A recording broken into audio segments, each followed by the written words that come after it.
bit of a festive theme today.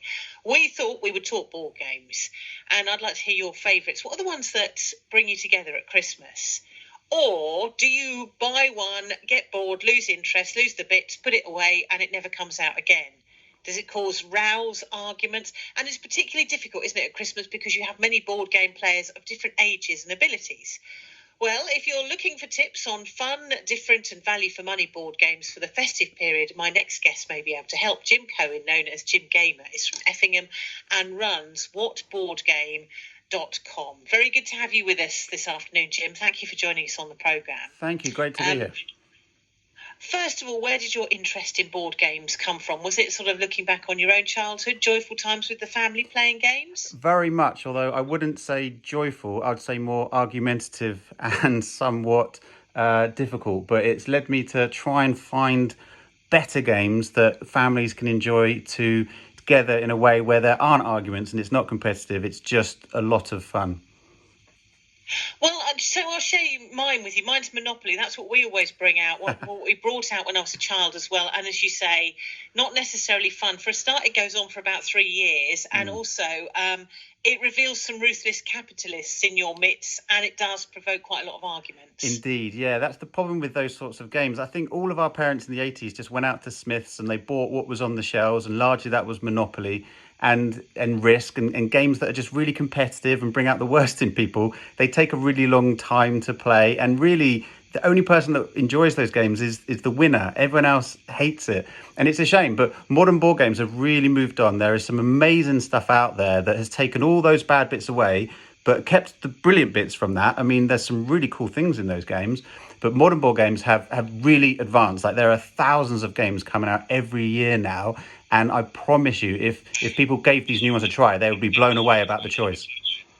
So we have moved away then from the board games where someone feels smug and the other person feels angry. So I'm thinking of things like, again, you talk about those things our parents bought in the 80s. I'm thinking about things like Trivial Pursuit, where, you know, someone would feel very pleased with themselves with their extensive knowledge, and then somebody else would feel a little bit stupid in comparison. Yeah. So is this more of a move towards games that everyone can play and enjoy? Yes, absolutely. I've got a 7 and 5-year-old, and we play regularly together, especially obviously in this year, and we play as equals. There's no advantage for myself and my wife because we're adults and we've got more experience. There are games that just neutralize all of those problems. Like Trivial Pursuit is a great example. That is a super fun game if you're smart. My dad loved that game. The rest of us hated it, but there's so many ways to overcome those problems now, and it's a joy to see, and I sort of see it as my mission on What Board Game, just to get that out there, because they're phenomenal fun. You know, most of the games that I'm going to talk about today cost between £10 and £20, and I think people could get hours of fun out of it, especially over lockdown and the coming Christmas period. So let's talk through these, because we do need, the other one I'm thinking of is Cluedo, which is brilliant, but actually then some of the bits get missing and it doesn't quite work. And yeah. I love playing board games with my children, but sometimes there have been tears and tantrums and tribulations as a consequence. So let's talk about the first game that we can all play together as a family, and we're not going to end up with someone hurling the board at somebody else. Well, actually, funny you say that. The first game I want to talk about is called 20-Second Showdown. That's by a company called Big Potato Games, and there's a lot of hurling in that, but it's deliberate. So it's a very simple game. You just split up into two teams. You could play this with 3 people or 300. It really doesn't matter. You could explain the rules within 30 seconds and be playing immediately, and it works for any age. Basically, one person is the quiz master, and they're just reading through a bunch of challenges that each team in turn tries to do. There's a double-sided egg timer, and they are taking up their own time as they do their challenge. So they're just trying to get it done as quickly as possible before the egg timer is then flipped and it moves to the other team. And it's crazy stuff like make up a rap about your team, or pick 2 teammates and perform a wedding service for them, or say the first names of everyone in your team in alphabetical order. There's literally hundreds of cards in the box. It's so much fun to play. I play it regularly with my kids when we have friends round, back when we could do that. It's such a fun party game. And I've just looked this up as we're speaking, and actually relatively cheap as well. So I found it for £12.99, which pretty good value. Yeah, I'd imagine you're probably on Zatu there. They have really good board game prices, and they're worth checking out. But yeah, Big Potato Games, they're known for their party games. every single box is a bit of a weird and wacky shape. They want that shelf presence when you walk into a shop and you see it. But they're just so good. All of the games, as I said, can be explained and played within a minute, and they're just brilliant fun. There's no arguments. It's just a lot of fun. Although this one is best for people who want to kind of have a bit of fun and make a fool of themselves. But if there is somebody who's a bit more wants to stay back a bit, well, they can be the quizmaster. They're the person just reading out the challenges for the other ones who want to do the crazy stuff. Yeah, and you're so right. I can't bear it when you sit down and get a game out and there's this long leaflet that you're supposed to read to understand all the rules, and then the rules become more complex as the game goes on, and then you sort of drift off halfway through. So simplicity is kind of the key. Okay, that's one great game. What's your second offering? So number 2 is also from Big Potato Games, and it's called Top of the Pops. I guess most people would have heard of that as a brand, at least from the show that was back on in the 80s and 90s. And it's basically that. It's the board game version of the show. There are cards from chart toppers, 1960s, 70s, 80s, 90s, 2000s, one-hit wonders. And it's your job to basically try and get someone on your team to guess the song or the artist that you are trying to explain to them through one of 3 mechanics. The first one is by just saying one word. So the word could perhaps be Presley, and it would be a famous Elvis Presley song perhaps, or you have a chance to sing a lyric, or say a lyric if you'd rather not sing it. And then the third round is there's a kazoo round. There's 2 kazoos provided in the box, and your job is to play the kazoo and try and make your team understand what it is you're trying to perform for them. This game, again, just works brilliantly. I've just explained the entire game to you there in 30 seconds. You can play it with 2 people, or again, 100. You just split into 2 equal teams and start having some fun. It's got quite an old look to it, hasn't it? I've just found this one as well, and it looks as if it's firmly ensconced in the 1980s itself. Very much so. I think, again, Big Potato, they're all about having that cool presence on the shelf, and they've just gone down that real retro look. They've got a similar game called Blockbuster, which is exactly the same game, but for movies instead of songs. And that game comes boxed in something that looks exactly like a VHS cassette box that you would have got from Blockbusters back in the 80s. It's brilliant.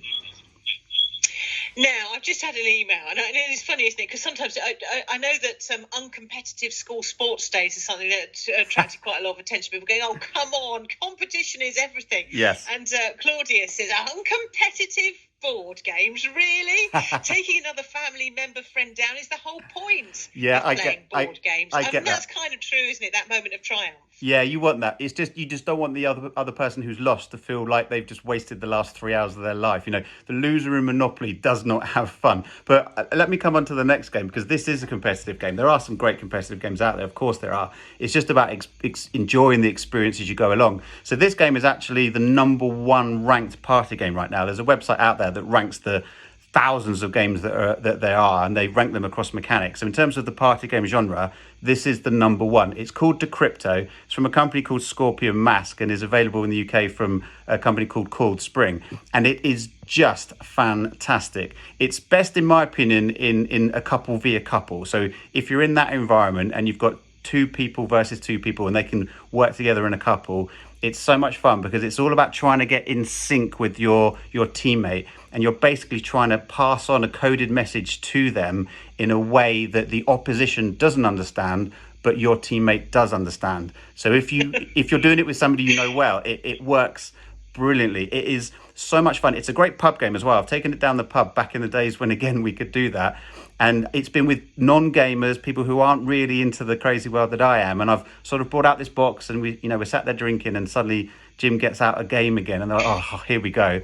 But I explain it in 30 seconds. They all give it a try, and I promise you, every time I've done it, and I've done it a lot now, within 5 minutes, everyone is hooked. And most of the time, people are like, what's that game called? I'm going to buy it. And they're on their phones buying it right away. It is just phenomenal. It's number 1 for a reason. So that's Decrypto, and that is fully competitive. Decrypto. Okay, because I've found this as well, and I kind of thought, you said take it down to the pub, but because quite often, you do have a couple of glasses of wine when you're playing board games, so it has to be something that doesn't get more complicated, and that you can still play even when you're not quite on form because you've had some wine. Well, yeah, indeed. But the cool thing about this game is it gets easier the further you go, because you start to understand the mechanics and you get in sync with your teammate. So it's good to neutralise that easiness with maybe a bit of alcohol as well, so that the hard levels stay neutral throughout. Okay, you're giving us 5 games this afternoon, so 2 more to go. Number 4, what's that one?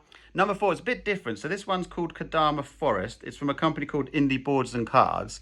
And it's a polyomino game. The best way I can describe that is, you remember Tetris, when you're trying to fit all these crazy shapes all together into a nice compact feel? It was a really popular game on Nintendo because it was just so simple but really satisfying. It's like you create order in life where there generally is no order. Kadama Forest is basically doing that. But the cool thing about it is you don't do it on your board. You do it on a board that you share with your neighbor on either side. So if I'm sat next to you and you're on my right, me and you are both working on that board together. And then you'll also be working with the person on your right, and I'll be working with the person on my left. So you're working on two boards together. And the way it scores at the end of the game is you score your worst board. So you're trying to do as best you can to fill all these crazy shapes together into a nice in sync thing, but you're doing it with your team, but there's still winners and losers because it's who has the best least worst board, if that makes sense.